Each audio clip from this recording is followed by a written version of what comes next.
O presidente nacional do PL, Valdemar Costa Neto, ele causou polêmica nas redes sociais após afirmar que Jair Bolsonaro só ganhou o pleito em 2018 por conta do atentado. Durante uma participação em um podcast, o cacique declarou que aquele pleito seria vencido por Fernando Haddad, mas em razão da facada que Jair Bolsonaro sofreu, ele ficou conhecido no Brasil e no mundo e, consequentemente, acabou vencendo o pleito. A fala de Costa Neto gerou revolta de internautas, que relembraram a popularidade e a ascensão do ex-presidente antes mesmo do atentado, além de vários pedidos para que o líder da direita e sua família rompam definitivamente com o PL e busquem outro partido. Bom, Valdemar afirmando que Fernando Haddad venceria o pleito em 2018 se não fosse o episódio da facada. Você, Mota, essa avaliação, esse diagnóstico que foi feito por Valdemar Costa Neto em relação às eleições de 2018, entendendo que se não fosse o episódio da facada, Fernando Haddad teria vencido Jair Bolsonaro. Valdemar Costa Neto é um político experiente, muito experiente. E políticos experientes sabem, por instinto, o que deve ser dito e quando deve ser dito. Mas é lógico que a avaliação da cena política depende de cada um. Eu me lembro que no início de 2018, a avaliação que eu mais encontrava era de que a eleição já estava ganha pelo PSDB, porque o PSDB tinha uma máquina imbatível. Jair Bolsonaro é um fenômeno político, difícil de entender para muita gente, difícil de aceitar para muita gente. Um fenômeno que não apareceu no radar da maioria dos analistas políticos. A primeira vez que eu ouvi alguém dizendo que Bolsonaro seria presidente foi mais ou menos ali em março de 2018. Eu estava aqui no Rio de Janeiro participando de uma reunião com um grande economista. E aí surgiu o assunto da candidatura presidencial. Naquele momento, o candidato do PSDB era o favorito. Mas esse economista disse: eu vou apoiar Jair Bolsonaro porque ele vai ser eleito. E o nome desse economista era Paulo Guedes. Pois é, Cristiano Beraldo agora ao vivo com a gente. Beraldo, seja bem-vindo, ótima noite a você, excelente semana. A análise de Valdemar Costa Neto, que reflete sobre o resultado de 2018. Para ele, Haddad venceria Jair Bolsonaro, depois teve o episódio da facada, e isso acabou impulsionando o nome de Jair Bolsonaro. Você também concorda com essa avaliação do cacique do PL? Bem-vindo. Obrigado, Caneto. Boa noite a você, boa noite ao Mota, ao Dávila, boa noite à audiência que prestigia diariamente os Pingos nos Is. Caneto, veja, a gente precisa separar as coisas. Então, num aspecto, Valdemar da Costa Neto está totalmente correto, porque o que acontecia naquele momento da eleição de 2018, anterior à facada, era que o então candidato Jair Bolsonaro, ele tinha ido mal no debate, ele estava começando a perder tração e, óbvio, ele já tinha uma base de apoio muito consolidada, como ele continua tendo até hoje, mas essa base de apoio ela não é suficiente nem à direita nem à esquerda para eleger o presidente da República. Sempre que um candidato desponta com uma base de apoio muito forte, precisa daqueles eleitores que não dão muita atenção, que não dão muita bola para a eleição e que acabam decidindo seu voto ali conforme o sentimento, a emoção que prevalece na época da campanha. E então a facada fez anular toda essa expectativa de que ele poderia se complicar durante os debates, poderia ter algum problema ali para continuar tendo a repercussão que tinha conseguido até aquele momento. A facada foi, sim, muito importante para a eleição de Jair Bolsonaro. Obviamente, não se deseja absolutamente ninguém que passe pelo que Jair Bolsonaro passou. A gente não pode esquecer e minimizar o fato de que houve ali uma brutal tentativa de assassinato em que uma pessoa que, até onde se sabe, tem vínculos com o opositor de Jair Bolsonaro, simplesmente se coloca ali no meio da multidão e atenta contra a vida de um candidato, uma pessoa que está ali se colocando à disposição da população. Pois bem, isso é um aspecto do que aconteceu e Valdemar da Costa Neto tem razão. Mas aí vem a pergunta, cabe ao presidente do partido, Jair Bolsonaro, relegar a sua vitória a um atentado? Ou teria sido mais interessante que Valdemar da Costa Neto reforçasse que a vitória de Jair Bolsonaro em 2018, toda a popularidade que ele traz até agora, recai sobre o fato de ele defender as bandeiras corretas? Então, eu acredito que tenha sido muito mais um ato falho, Caniato, do que efetivamente uma manifestação pensada do ponto de vista da repercussão que traria, porque, obviamente, essa repercussão não ajuda em nada o presidente do PL, Valdemar da Costa Neto. Pois é, que tem se notabilizado por algumas declarações polêmicas, né? Algumas reflexões que, inclusive, colegas de partido, integrantes do PL, não chegam a concordar, né? Luiz Felipe Dávila de volta. Dávila, essa menção feita por Valdemar Costa Neto em relação ao episódio de 2018, a facada em Jair Bolsonaro e a análise que ele fez daquele pleito até o episódio da facada. Segundo ele, se não fosse esse fato, Fernando Haddad teria vencido Jair Bolsonaro. Você acha que é preciso que ele traga isso, essa reflexão, neste momento? Qual é o objetivo dele? Não sei, Caniato, qual é o objetivo dele. Remoer o passado longínquo, saber como é que foi a eleição, se tinha facado ou não tinha facado. O fato é o seguinte, naquela eleição, o fator Bolsonaro foi o fator surpresa, numa eleição que estava ali todos os caciques, todo o centrão. Por isso que a gente fala esse negócio, todo o centrão estava em torno da candidatura de Geraldo Alckmin. O que tinha de um índice muito elevado na candidatura de Bolsonaro naquela época pré-facada era um altíssimo índice de rejeição. Então era isso que estavam as pessoas colocando, dizendo assim, bom, se ele tem altíssimo índice de rejeição, ele não pode crescer muito. E depois da facada, principalmente durante uma semana que só ficou Jair Bolsonaro na mídia, e houve até aquela época um hiato nos debates, lembra que todos os candidatos resolveram não debater, aquilo fez com que Jair Bolsonaro ganhasse muita atração. E daí, como bem falou o Beraldo, a base que ele já tinha com esse índice de rejeição caindo e uma exposição grande durante aqueles 10 dias, logo após a facada, foi suficiente para fazer com que Jair Bolsonaro começasse a disparar e aí se tornasse o candidato favorito. Eu não acho que Fernando Haddad venceria aquela eleição de jeito nenhum. Eu discordo do presidente Valdemar Costa Neto, porque o que acontece com Haddad era o outro lado dessa moeda. Já tinha batido o seu teto e tinha altíssimo índice de rejeição. Portanto, eu não sei quem venceria a eleição no caso de Jair Bolsonaro não ter tomado a facada, mas certamente não seria Haddad, porque é aquilo que acontece, ele já tinha muita rejeição. E o voto, como mostrou, acabou indo para um voto anti-PT. Não importa a coloração, se foi Bolsonaro, Alckmin, Ciro, todo mundo ali era o anti-PT. Então, eu não acho que quem seria o grande vencedor beneficiado disso, que seria o PT. Então, não entendo por que remoer a especulação de uma eleição que nós não temos a menor ideia o que poderia acontecer se não houvesse tido a facada em Jair Bolsonaro. Certamente, Jair Bolsonaro já representava essa tendência de descontentamento com o sistema político, do voto antissistema, e isso certamente poderia migrar para um outro candidato, mas adivinhar qual era o candidato que mais se beneficiaria disso, difícil, porque tanto Alckmin quanto Haddad eram representantes justamente desse sistema que havia uma rejeição, como mostrou o voto Bolsonaro nessa visão antissistema. E isso eu não sei quem se beneficiaria. Certamente não seria alguém do sistema.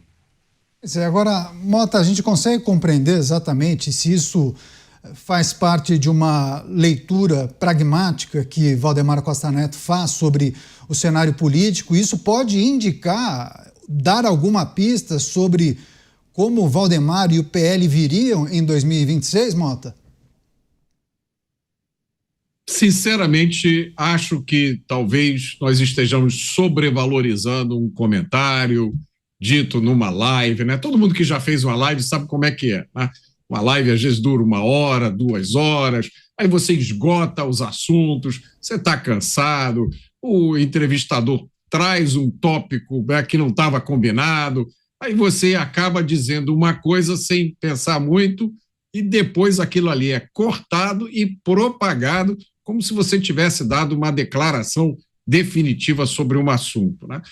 Eu acho que explicar o resultado de uma eleição depois que ela aconteceu é fácil, né? Todo mundo é engenheiro de obra pronta. Você olha e diz, não, fulano só ganhou por causa disso, daquilo outro. Você cria uma narrativa que depois que os fatos aconteceram faz todo sentido, né? Explicar a história é muito fácil. Difícil é prever a história antes que ela aconteça. Agora, mesmo as explicações para a vitória estão sujeitas à interpretação pessoal. Eu acho que o palpite de Valdemar é inusitado, é assim que eu classifico. Porque adivinhar o vencedor daquela eleição era difícil. Agora, adivinhar os perdedores não era difícil. Eu acho que ninguém ali apostava na vitória do PT. É engraçado a gente tratar do pleito de 2018, porque antes de começar a campanha eleitoral, muitos nomes surgiram. Inclusive, em algum momento, né, Cristiano Beraldo, muitos apostavam em Geraldo Alckmin, por exemplo, que performou muito mal, né? Se a gente for entender a dinâmica daquela campanha eleitoral, as pesquisas que apontavam a elevação repentina de Jair Bolsonaro, que acaba se consolidando como uma grande força após o episódio da facada, e ele mesmo participou, salvo engano, de 1 ou 2 debates no máximo, né? Depois, lógico, por conta do episódio da facada, ficou impossibilitado e depois da recuperação. Quando a gente acaba imaginando o pleito de 2026 com os nomes que vêm sendo aventados, difícil a gente imaginar o surgimento de alguém que seja a grande novidade, né, Beraldo? O Jair Bolsonaro de 2018 poderia transferir o seu capital político para alguma figura que pudesse performar tão bem quanto ele performou em 2018, o Beraldo?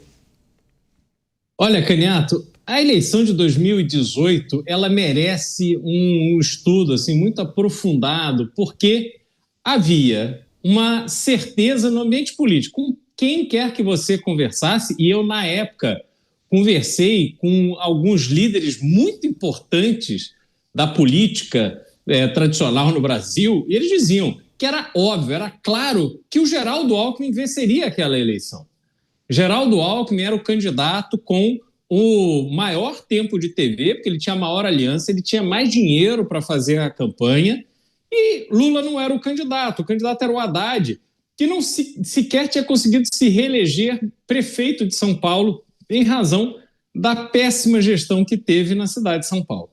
Pois bem, começa a campanha e aí o Geraldo Alckmin não ganha atração. Ao mesmo tempo que esse outsider, que olha que interessante, Caneto, porque a gente precisa lembrar do que era o Brasil naquele momento. Era um Brasil da Lava Jato ainda. Era um Brasil que foi às ruas contra um presidente da República, ou uma presidente da República, tendo em vista que a vida do brasileiro estava extremamente difícil. A gestão Dilma Rousseff colocou o Brasil e os brasileiros no seu pior momento pós-Constituição de 1988. Então havia, assim, essa força que vinha das ruas de pessoas que estavam absolutamente indignadas de, ao mesmo tempo que viviam o seu pior momento, estavam ali sendo defrontadas com a realidade da corrupção sistêmica, bilhões de reais que serviram não apenas para enriquecer uma série de players, mas, sobretudo, para financiar campanhas que mantinham esta mesma turma no poder. Pois bem, o outsider que captou essa energia foi justamente Jair Bolsonaro. E olha que interessante, era Jair Bolsonaro que ficou na Câmara 28 anos, que durante a sua trajetória na Câmara não apoiou necessariamente pautas de direita, chegou a declarar voto em Lula, chegou a defender governos do PT, mas mesmo assim, naquele momento, como havia uma carência da população brasileira que estava tão indignada, ao trazer figuras como o próprio Paulo Guedes, citado aqui pelo Mota, e outras pessoas que deram a ele uma roupagem de direita, mas não só uma direita qualquer, uma direita que estava revoltada, que agiria contra toda a sujeira da política, ele então conseguiu captar toda a força que havia ali vindo da população brasileira. Pois bem, Caniato, quando a gente passa, né, pelos anos de governo Bolsonaro, agora esses anos de governo Lula, como é que eu vejo o espírito da população brasileira, do eleitor brasileiro chegar em 2026? É um espírito que me parece semelhante ao de 18. Quer dizer, essas favas contadas de que não, vai ter o candidato apoiado pelo Bolsonaro que vai ser pule de 10, porque o governo do PT vai tão mal que Lula não terá condição nem de ser reeleito, nem de eleger um sucessor. Então, essa é a eleição para aquele candidato apoiado por Bolsonaro. Só que essa trama ficou tão mal organizada que esse candidato, que seria apoiado por Bolsonaro, acabou vestindo a roupagem de um candidato, será o candidato do Centrão, não será o candidato daquela direita que vai corrigir todos os problemas do Brasil. Não, vai ser um candidato com todas as caras de Centrão versus um candidato indicado pelo Lula ou o próprio Lula. E isso, de novo, no meu entendimento, abre um grande espaço para um outsider. E isso, Caniato, está inclusive traduzido numa recente pesquisa da Quest que mostra isso. Há já uma parcela importante do eleitorado brasileiro que prefere um candidato que não seja nem indicado por Bolsonaro e nem indicado por Lula. É interessante também a possibilidade de Jair Bolsonaro não ter contato com o público, né, Dávila? Se nós analisarmos a situação atual, rápida parada para as pessoas que nos acompanham pela rede. Nós seguimos aqui com as análises dos nossos comentaristas. Dávila, se Jair Bolsonaro não tivesse, sei lá, 5 dias, por exemplo, para refletir sobre a situação e manifestar o seu apoio a alguém, utilizar a rede social, isso vai ficar a cargo de familiares, de integrantes do PL. Valdemar Costa Neto vai ter uma posição aí, uma incumbência super importante, gerir os atores e aqueles integrantes do PL. Muda o quê quando Bolsonaro não pode se manifestar e se utiliza de interlocutores? Caniato, a coisa mais difícil hoje para a direita é ter uma articulação previsível, porque hoje na direita tudo é imprevisível. E o imprevisível aumenta o imponderável. Fica difícil fazer aliança, honrar a palavra, fazer acordo. Então, o que é preciso nesse momento é criar uma forma de entendimento para coordenar os movimentos. Se vai ter uma candidatura, 2 ou 3, não importa, mas isso exigirá ainda mais coordenação. O que não pode é a direita se tornar um fio desencapado. Isso seria um desastre para a direita eleitoralmente. Então, o importante é, sabendo que Jair Bolsonaro se tornará incomunicável durante um bom tempo, porque a partir do momento que ele é obrigado a cumprir a prisão fechada, ele provavelmente não vai poder se comunicar com as pessoas, e isso não pode deixar vácuo. Porque se cada um falar em nome de Jair Bolsonaro, vai aumentar a tensão, a confusão. Então, é fundamental neste momento que haja uma forma de coordenar as ações, as ideias, as propostas. Por quê? Porque o outro lado, que é o governo atual, já escolheu a toada. Tem o seu candidato, que é a reeleição do ex-presidente, do presidente Lula, e vai partir para o radicalismo, vai partir cada vez mais para acirrar os ânimos, para a polarização. Então isso já está dado. Aliás, isso é o marqueteiro dele, que é o ministro da Comunicação, que diz. Então, é preciso o outro lado coordenar muito bem esses atos para que nós não nos percamos em ambições pessoais, dissidências internas e ausência de coordenação, que hoje eu disse, os candidatos da direita, os presidenciáveis, estão em pleno acordo do que é preciso ser feito, do tamanho do desafio do Brasil. O que não pode é que este acordo seja poluído por desavenças. Programa Os Pingos nos Is, a notícia em destaque, o presidente do PL, Partido Liberal, Valdemar Costa Neto, dizendo que Fernando Haddad venceria o pleito de 2018 se Jair Bolsonaro não tivesse passado por aquele episódio, o episódio da facada. Essa declaração acabou gerando muitos comentários, até uma certa revolta de entusiastas e apoiadores de Jair Bolsonaro. Quando Valdemar disse, ele sofreu atentado e por isso ficou conhecido, o episódio acabou impulsionando a figura de Jair Bolsonaro, que derrotou o candidato do PT, Fernando Haddad, naquela ocasião. Eu vou receber agora as pessoas que nos acompanham pela rede para acompanharem na íntegra o comentário do Roberto Mota a respeito desse tema. Agora sim, recebendo todas as pessoas que nos acompanham pela rede Jovem Pan, obrigado pela preferência, obrigado por prestigiar o trabalho aqui da equipe de Os Pingos nos Is. Mota, quando a gente analisa a maneira como a política está organizada, as figuras que acabam gerindo, principalmente o capital político de Jair Bolsonaro, enquanto ele está em prisão domiciliar, a gente entende que os familiares, os filhos e a esposa de Jair Bolsonaro acabam tendo uma atuação mais preponderante no gerenciamento das informações. Mas Valdemar, sempre quando pode, acaba fazendo um comentário aqui, outro acolá, muitas vezes até comentários desconectados daquilo que os filhos falam. Você acha que temos dois PLs, um PL de Jair Bolsonaro e outro de Valdemar Costa Neto, que seria o PL mais centrão? Isso atrapalha? Temos, Caniato, é uma imensa e interminável confusão na política do Brasil. Você vê que a gente vai para um lado, vai para o outro, comenta uma figura, comenta outra e sempre volta para Jair Bolsonaro. É a constatação que está diante de nós. A política brasileira, neste momento, continua girando ao redor de Jair Bolsonaro. Jair Bolsonaro continua sendo um grande fator nas eleições do ano que vem.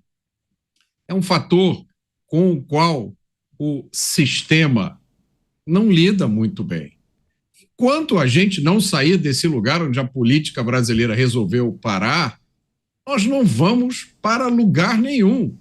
Não vai haver espaço para esse outsider, que o Beraldo muito bem lembrou aqui.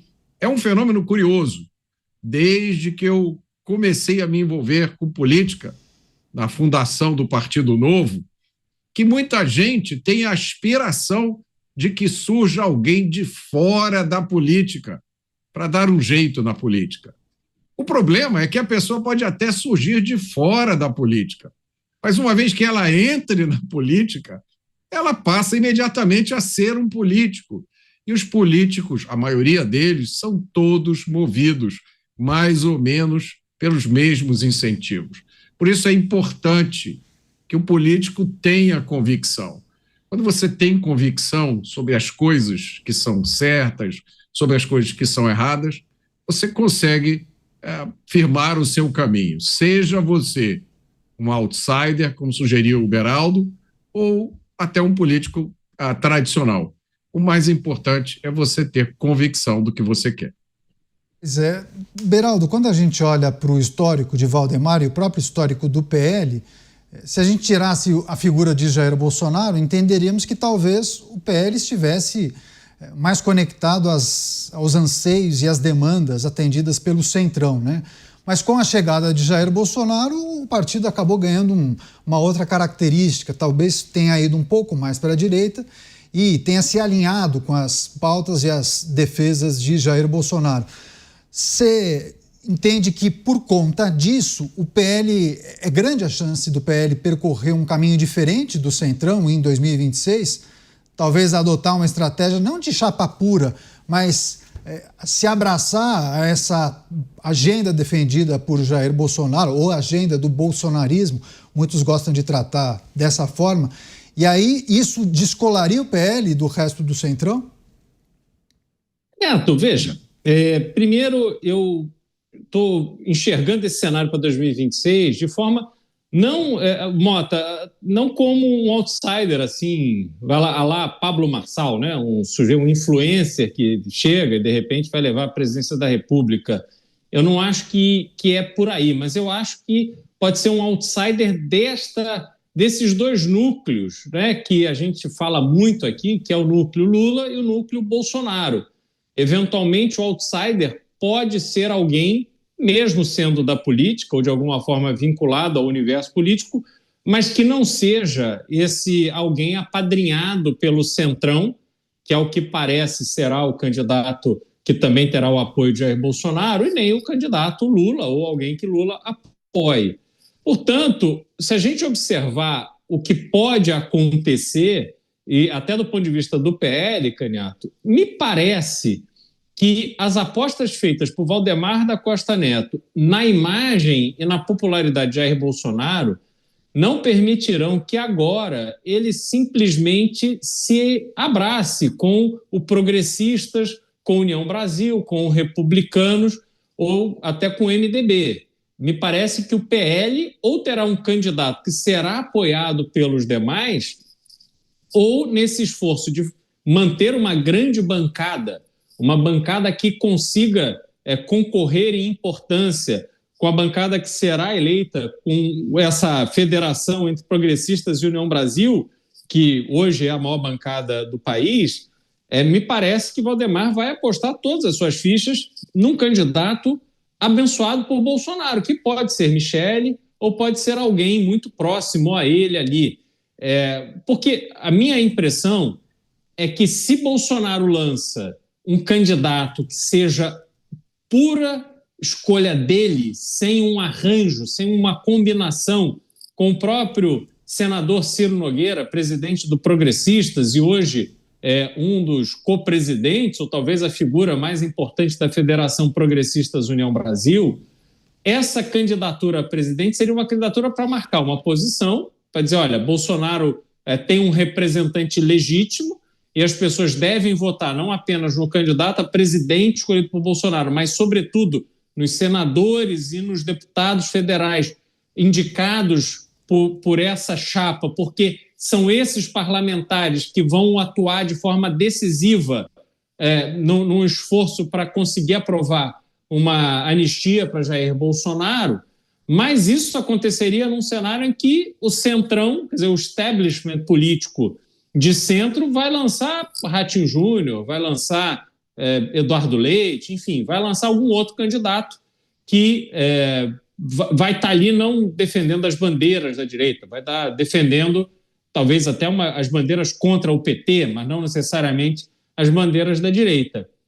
Então, essa eleição, ela tende a ter essa característica, cada um buscando o seu melhor interesse. E o seu melhor interesse para os partidos é a eleição das bancadas federais.